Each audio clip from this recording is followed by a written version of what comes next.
Hello everyone, welcome to market investment.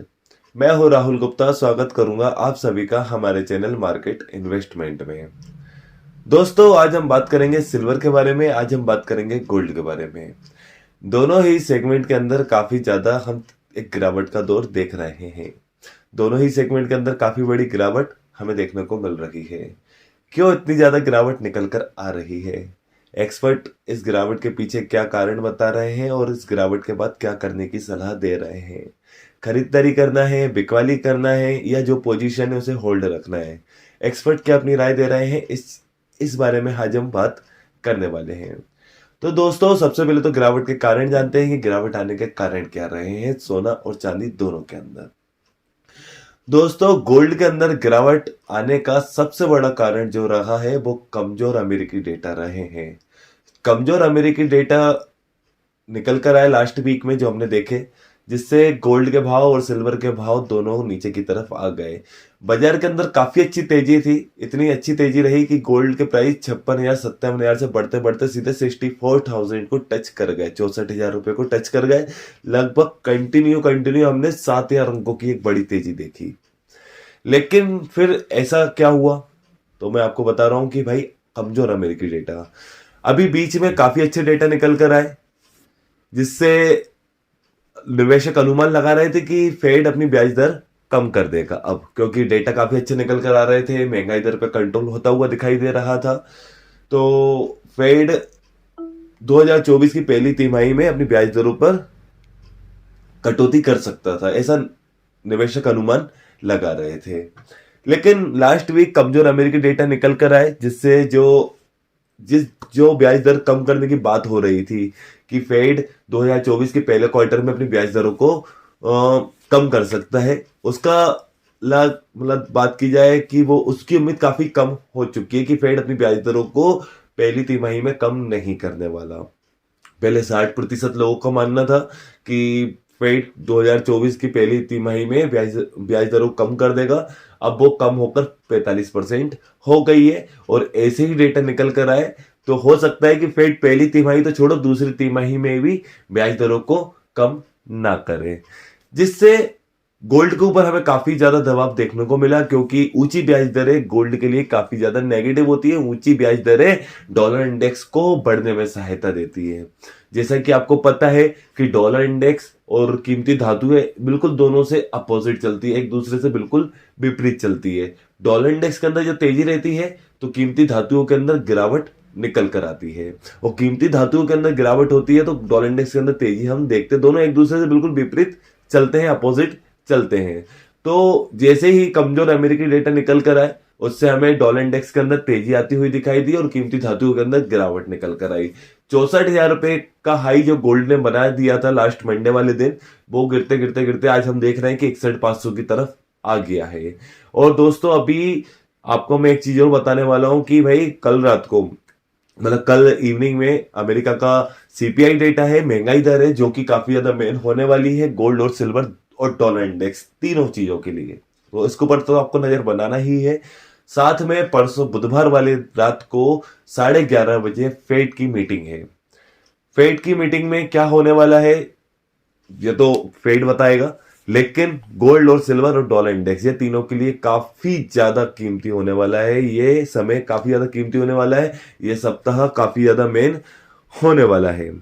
दोस्तों, वैसे तो अनुमान है कि परसों वाली मीटिंग में फेड अपनी ब्याज दरों को नहीं बढ़ाएगा, स्थिर रखेगा, स्टेबल रखेगा, लेकिन आगे की रणनीति भी बताएगा साथ में, जो कि काफी ज्यादा मेन होने वाला है गोल्ड के इन्वेस्टर के लिए, सिल्वर के इन्वेस्टर के लिए और डॉलर इंडेक्स के लिए।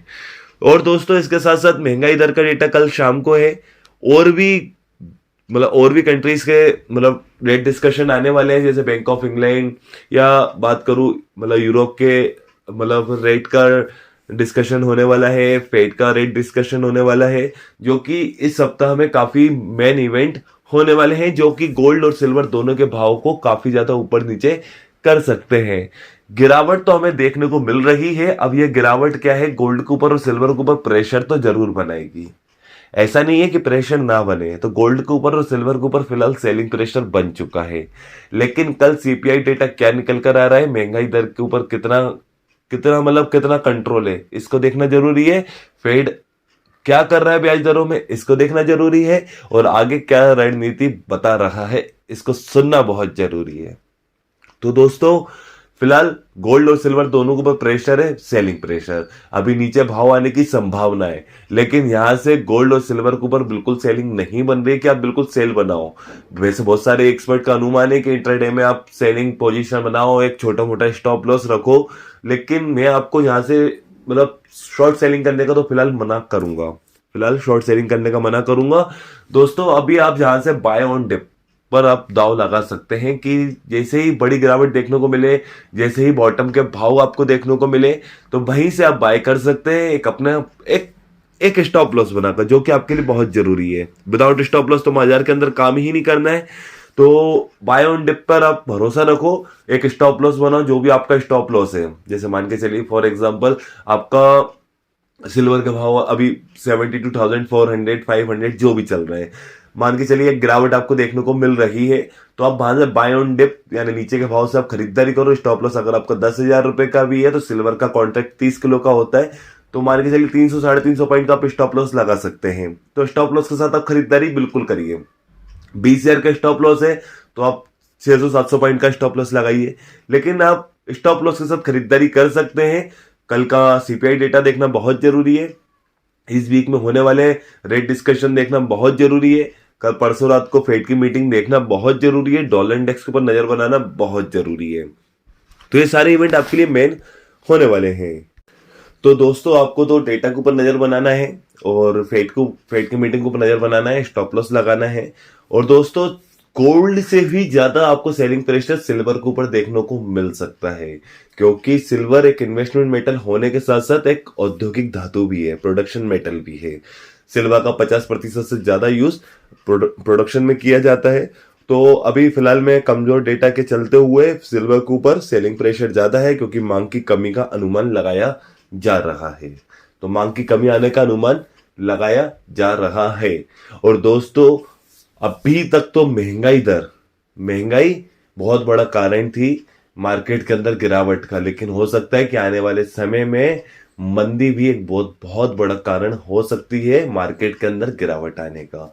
तो बिल्कुल एक स्टॉप लॉस के साथ ही अपनी पोजीशन बनाए, बाय ऑन डिप के साथ चले, एक स्टॉप लॉस बिल्कुल बनाए, सारे डेटा के ऊपर नजर बनाए। सामने स्क्रीन पर आपको अपना पर्सनल नंबर प्रोवाइड करके रखा है, वो नंबर इसलिए प्रोवाइड करके रखा है, मैं स्टॉक मार्केट कमोडिटी मार्केट से रिलेटेड कोई भी लेटेस्ट न्यूज होती है, कोई भी लेटेस्ट डेटा होता है, उसको तुरंत व्हाट्सएप के माध्यम से आप तक पहुंचाने की कोशिश करता हूं। अगर आप भी मेरे कमोडिटी ग्रुप में ऐड होना चाहते हो, तो सामने दिए हुए नंबर पर मुझे व्हाट्सएप पे मैसेज कीजिए, मैं आपके नंबर को अपने कमोडिटी ग्रुप में ऐड कर दूंगा, और जो भी अपडेट होगा वो आप तक पहुंच जाएगा।